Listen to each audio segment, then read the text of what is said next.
It was the decade of 1890. The terror of the British had spread like a furore across India.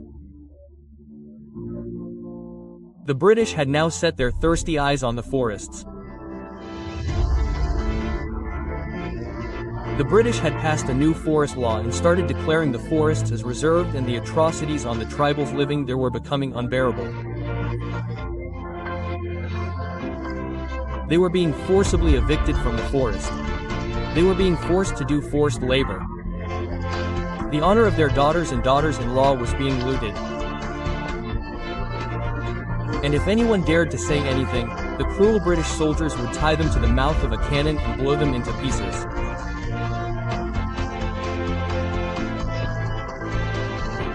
In such a situation, a 20 to 22-year-old tribal son of the soil gave a cry of rebellion.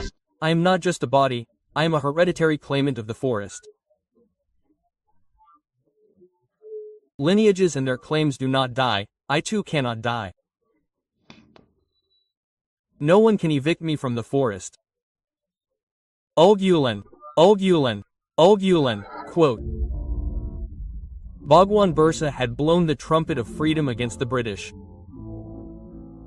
the echo of which was keeping the British government awake. Birsa had sensed the British's dirty intention of divide and rule. Hence, he started the reform movement and destroyed all the tricks of the British. When the British tried to convert the poor tribals by luring them, Birsa himself became God and established the Birsai religion. He asked them to worship Singh Boga. He called for giving up all wrong deeds like animal sacrifice, meat, alcohol, and cutting of legs. The British were stunned to see his religious reform movement of cleanliness, hygiene, and pride in one's religion. None of their tricks were working.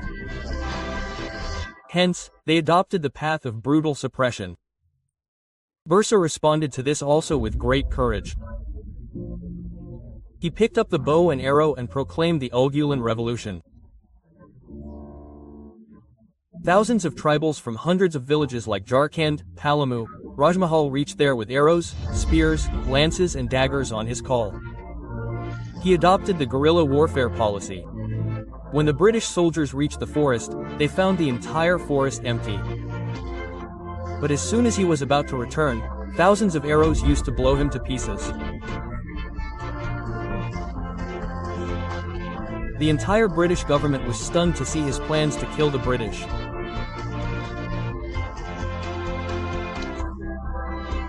Then the British government played the dirtiest game which nobody had ever done in history.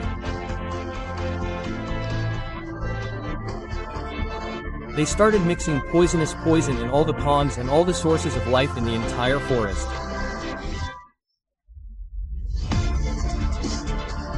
They set their houses built in the forest on fire and destroyed the entire forest with cannonballs and guns. Birsa was not going to give up. He kept the British on their toes till his last breath. But God gives respect like a devotee to even an evil person if he comes to seek refuge. It was the month of January. Birsa had come to Rangati village in the cold forest. Some spies came to meet him in the guise of followers, and Birsa blessed them too.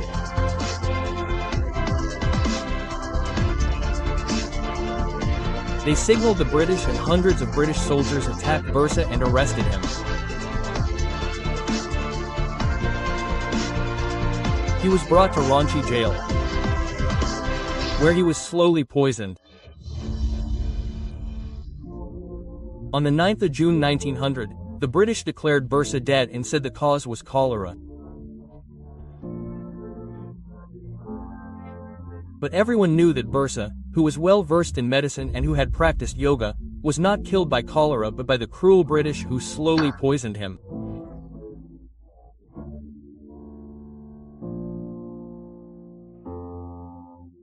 A great leader and son of the soil sacrificed his life and handed over water, forest, and land to the tribals forever. The British had to withdraw the law and give the tribals their rights.